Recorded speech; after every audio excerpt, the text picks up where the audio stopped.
next, a salient warning to the rest of the world, courtesy of those crazy Swiss, busily demonstrating to the remainder of ambient humanity exactly the pitfalls of failing to get an integrated EV strategy up and running.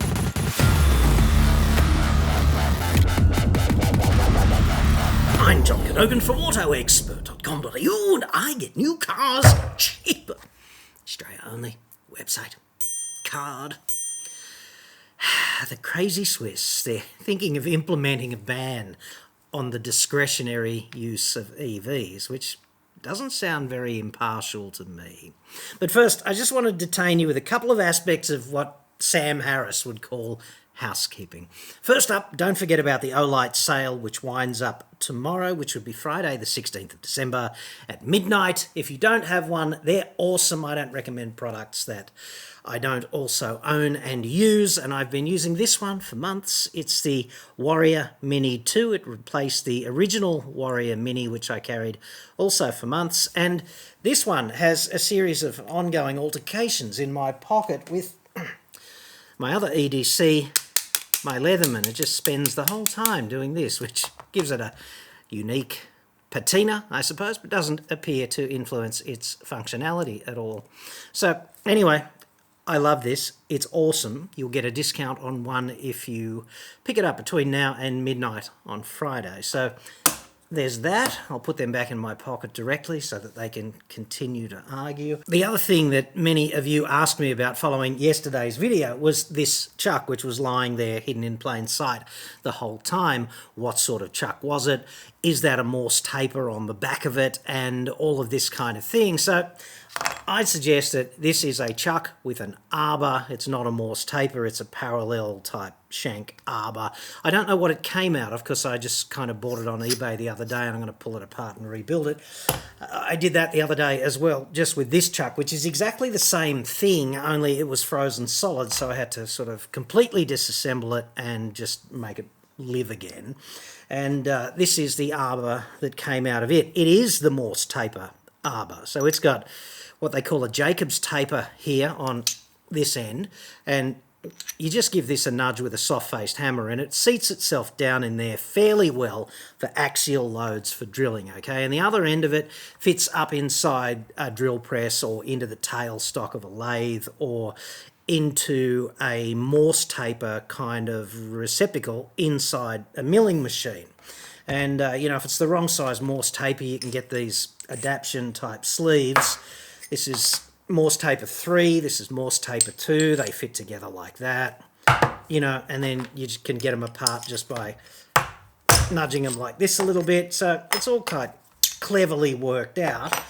And the really brilliant thing about this, and you would never see a chuck like this on a hand drilling machine, they're a bit heavy duty for that, but the brilliant thing about this is there's only 1, 2, 3, 4, 5, 6 different parts.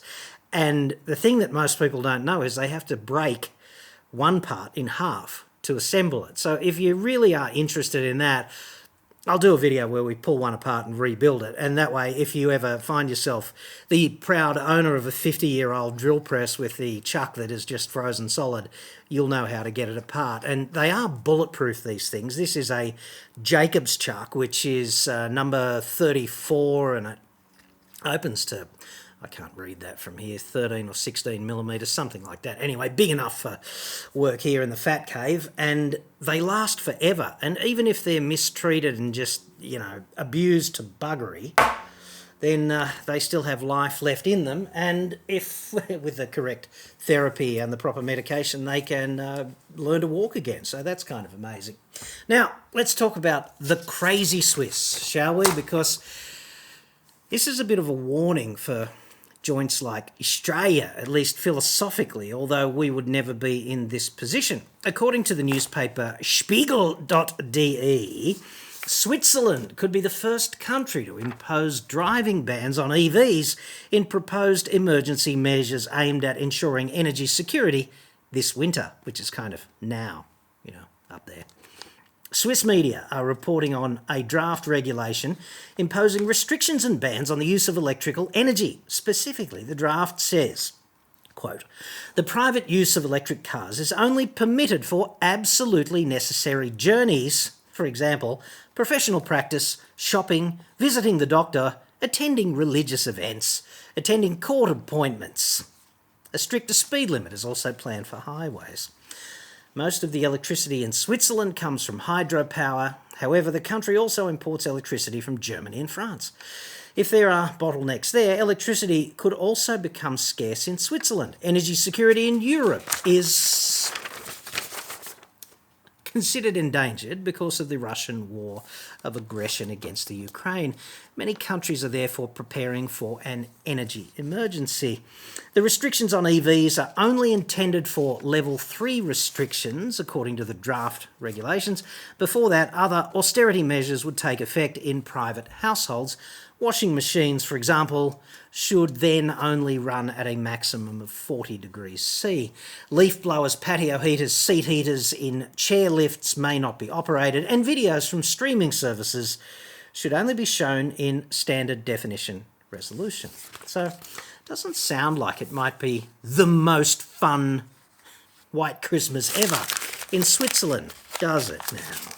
And this is, frankly, what happens when countries rush headlong into some kind of new technology, for example, electric vehicles, without getting the integration right. Like, if you are going to rush headlong into the adoption of electric vehicles, it'd be nice if we had a rock-solid solution for where that electricity was going to come from. Kind of important, because once the population gets on board and starts adopting the technology, parking it in their garages, they're likely not to be that receptive to messages that, that fuel that you were expecting to come out of the wall for your shiny new EV, well, got a bit of a problem with that. So in that case, it's energy security, and we don't have that problem here in Australia, do we?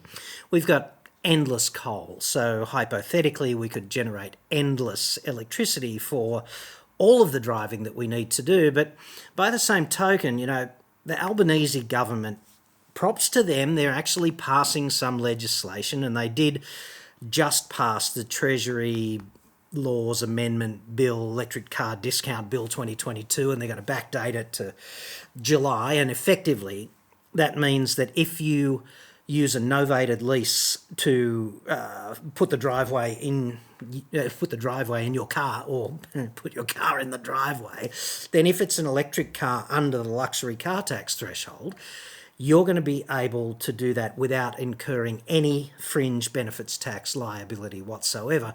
The upshot of which is that if you buy an EV like a Hyundai Kona Electric or a Model 3, it's going to cost you, in terms of the impost on your take-home pay, roughly the same as a Toyota Corolla with an internal combustion engine, costing about half as much.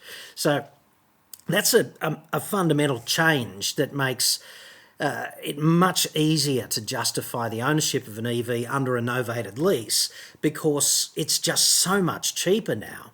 The problem with this stuff, though, is that there's still not enough chat out here in ambient Australian society about how we're going to upgrade the poles and the wires to make sure that when 50% of the houses in your street are charging up an EV overnight, and let's not forget that's how we roll, isn't it? You come home from work, or you've been out all day, you get your phone, you plug it in. You get your laptop, you plug it in. The devices that warrant recharging typically get plugged in, and a car is no different. You come home, you've got, 50, 60% battery remaining, you're gonna plug in, okay? And the problem with this, obviously, is that the poles and the wires won't cope. And the even bigger problem is that when half of the cars in your street get electrified, and when we have Christmas, which is just around the corner, and everyone decides to go on some pilgrimage to, Queensland or down the coast, wherever, then where are we all going to charge up on holidays? Because at the moment, the logistics of recharging when you are travelling in regional Australia are fucked, and not enough chat and not enough regulatory emphasis is put on things of this nature. So these are like failure modes of the widespread adoption of EVs in Australia. There's another one, okay? In California, they did an audit recently. California has rushed headlong into the adoption of EVs because they're so friggin' woke, right? Now, I'm all for EVs in big cities because of the improvement in air quality. That's awesome. Pollution kills a lot of people prematurely, and we can sideline some of those deaths just by running more EVs in our most populous regions. So, fantastic. California's done that, okay? And then they do an audit of all of the public chargers. At any given time, roughly a third of them are down. The uptime is just not there because they haven't been worked out well enough, and that is flat out unacceptable. Here in Australia, one of our most populous regions in Sydney, and one of our most affluent regions as well, Mossman, a local government area on the North Shore, has 3 public chargers. And this means that all of these people who own EVs, who haven't got off-street parking, who have to park on the street, they're running extension cords across the footpath and over the fence and through a tree and down into their electric car on the street, which to me is just, that's like, it's a chicken or the egg proposition, I know, but you'd think that a local council in one of the most affluent suburbs would be able to see further than its own dick when it comes to putting measures in place to ensure that these suburbs with a high percentage of EVs also have a high percentage of public charging stations, wouldn't you think? Could they not even profiteer off that? Could they not just swipe your credit card, use the app, whatever, and have a scheme where it was an earner for the council? Hashtag FFS. And I'll tell you what else they're not doing here in Australia, and I don't think Chris Bowen or Albo is smart enough to cross this bridge without somebody getting the weapons-grade cattle prod and saying, hey, dickheads, you need to think about this. What they really need to do now as an absolute priority is to think about recycling of the battery. Because if it's profitable to recycle the batteries, then hey, okay, there's a business case for taking the batteries and recycling them and making money out of that, and someone will do that. But what if the goalposts move for some reason, for some economic reason, and all of a sudden it's no longer profitable to recycle the batteries? Then we've got all of these 300, 400, 500 kilo boxes full of properly toxic shit like lithium hexafluorophosphate. That's a bit fucking Erin Brockovich if it gets into the groundwater. And as far as I'm aware, we're not doing anything on the legislative front to invoke a mandate that ensures somebody carries the can to make sure that batteries get disposed of responsibly. Like, there's all of this rhetoric about, dispose of your phone responsibly. Well, the battery in your phone is a freaking bee's dick of lithium ions compared with the battery in an EV. And we really do need to have legislation with teeth about the disposal of that. And all I'm seeing from Switzerland to friggin' Australia is rhetoric about let's all get ourselves into EVs. And this is one of the problems with what happens when governments fire all of their technical experts and they just have people inside the house who are just like washed up lawyers and marketers with no technical experience. They don't know what's important. They just think, oh, there's a few votes in EVs and getting them out on the road, so let's do that. So this part of this report, I guess, is a PSA, which kind of says we can learn something from Switzerland, and the something is integration of radically new technology is vitally important. I don't think it'd be much fun in Switzerland not being able to drive anywhere except friggin' church or the doctor. That doesn't sound like much fun to me.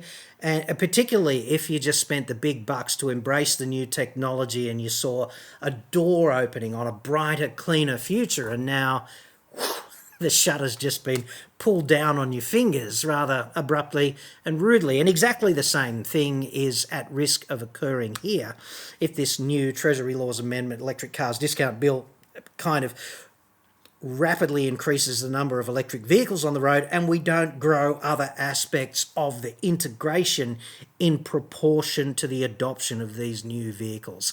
Over to you in the comments. What do you think of that?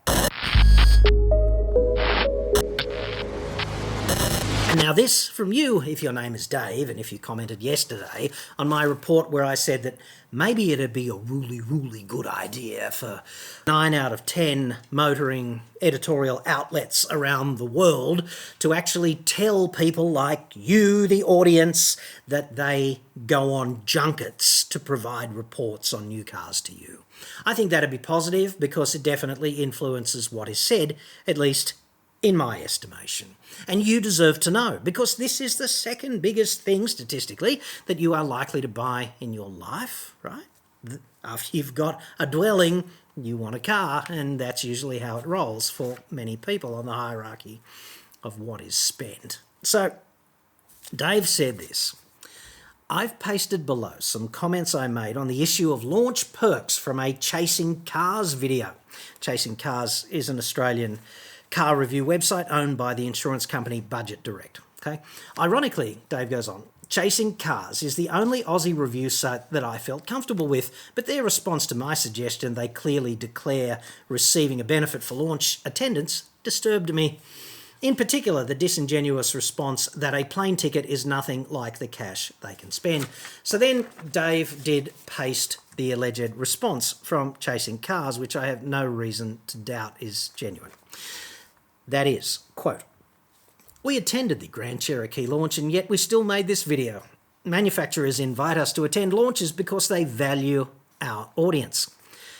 They also value having a nice, tame bunch of journalists attend and produce nice, tame stories so that they can get a portfolio of positive things that are said in the press together, so the marketing manager and or the PR manager can shove that positive portfolio under the snout of the senior shit kicker in the organisation in Australia and thus show the team what a lovely job they've done. That's another reason to do it." They go on and say, "We accept the invitations because the insights available are often exceptionally valuable and sometimes you see cool stuff we couldn't shoot anywhere else." That's true. You do get access, and that's one of the things about journalism, right? If you're a car journalist, you get access to places and people that normal members of the public don't get access to in the automotive domain. If you're an entertainment reporter, you get to interview celebrities. If you're a political reporter, you get to interview the Prime Minister, things like that. The real thing about journalism is it's a de facto access for the ordinary person to people that they could not normally get face-to-face with, and things that they could not normally get face-to-face with. So that's quite true. But a plane ticket isn't anything like cash for advertising. Also true. Plane tickets can't pay the bills. Also true. We can't trade them in for money. Also true. Chasing Cars is fully funded by a large insurance company, Budget Direct, and that insulates us from having our profit slashed by angry car makers cutting ad spend if we say something honest and critical. That's also true. Advertising is the mother of bad incentives, and it really does impact major news organisations like Costello's Cockheads and Teenage Rupert Ninja Turtle, right? So that same advertising imperative doesn't really kick Chasing Cars in the slats as hard as it does major news and current affairs operations which have an advertiser-driven business model. So absolutely, I'm on board with a lot of this stuff. I think this relatively equal power dynamic brings us a degree of respect in the industry. Yeah, I don't mind what Chasing Cars does, actually. I think Tom Baker, he's the driving force there, and he's a lawyer turned sort of amateur presenter, and in that context, he doesn't do a bad job. And I know it results in more honest content for our community. I don't know exactly what they mean there. More honest than other outlets, perhaps, or is it just a greater degree of honest comment for the community? We'll never know. I hope that gives you some insight. Well, I'd suggest that this is in part, very disingenuous, because if you are chasing cars, the reason you exist is to go out and chase cars, like new cars, to review. And that's why you exist, okay? You are a car review website. And therefore, if you suddenly don't get invited to some gig and all of your competitors do, well, that kind of, it fucks you. So you've got to kind of play the game, do you not? Otherwise, you will not be invited back, and that will be bad, even if there's not an advertiser dimension to what could happen if you said something critical. See, when you say something critical to a car company, here's what happens, right? The first thing they do is they ring up and they complain to you. They say, oh, like this, and you go, well, you know, and then if they're still not happy with your response or you say something critical again, they say, we're not inviting you to our launches. Okay. And they say, and we're not giving you access to our cars. Generally, with a big organisation, what they do is they send the invitation to the organisation, like to Wheels magazine or to Chasing Cars or to Cars Guide or something, and then the publication elects which journalist they're going to send. And then if it's the wrong journalist who's been critical in the past, there'll be a dialogue between the PR in the car company and whoever the shot caller is editorially at the publication, and they'll say, oh, we really don't want you to send him. Can't you just send someone nice? Right? That's what happens. And then if this sort of thing continues, there's an escalation of things that get cut off, such as your balls, ultimately. Right? So I have been on the receiving end of a couple of those balls cut off conversations. It's not very much fun. It really isn't. Anyway, I've insulated myself from that now, and it's oddly liberating being able to say whatever the fuck you want. So here's the difference, right? If you say to the audience that journalist X travelled to Y as a guest of car company Z, then everyone is on the same page. Like, you don't have to, it doesn't have to be, well, we got down on our knees and fluffed like champions, right? It just has to say that we were guests of car company. That's how we got there. That's how this report happened, because that's important for you to know. If you've got the big bucks on the line, you can say, well, there might be 25% too much positivity there as a result of self-censorship by the journalist who really does want to keep himself sweet with his boss by keeping himself sweet with the car company. Because if he does not do that, the car company will go 100% ex-wife on him and complain to the boss. The boss will make his job untenable or unpleasant, depending on the severity of the alleged offence, and that's really bad. Okay, so the first thing that happens is journalists write reviews. They should be thinking about you. They should be thinking about, how can I add value to this poor bastard who's trying to decide whether to buy the D-Max or the Hilux or a Triton or a Ranger, okay? Like, the first thing that journalist will do is say, what's car company X going to think if I say blah, which is what I really think, but if I say that, what are they going to think? And then what could happen? And will they complain to the boss? And will I have the, will I have to dodge the snip? That would be bad. Now, I just want to tell you what happens in other domains, all right? I used to be a host on Radio 2UE in Sydney, which is kind of the oldest talkback radio station in the country, I think. John Laws used to be a wheel there, the golden microphone and the golden tonsils and all of that stuff, right?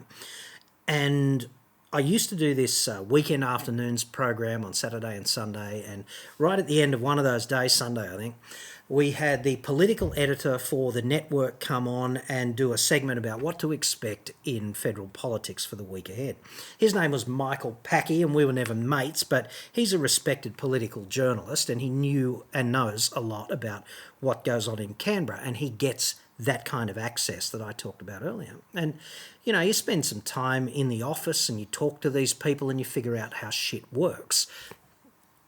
If you're a journalist in that political domain and there's an election campaign, then you do fly around with the Prime Minister while he is campaigning, and another member of the team flies around with the leader of the opposition who is also campaigning. And the thing that happens there is that the Prime Minister's department sends the organisation a bill for the seat on the plane so that it can't look like a conflict of interest, like, well, we gave you this access and we gave you this seat and we accommodated you here. It's not like a junket on a car launch at all, because all of this stuff in the car launch domain, that happens in secret because it's not disclosed. They'll say, well, we're here in South Africa, but they won't say what got them there, how they got there, you know?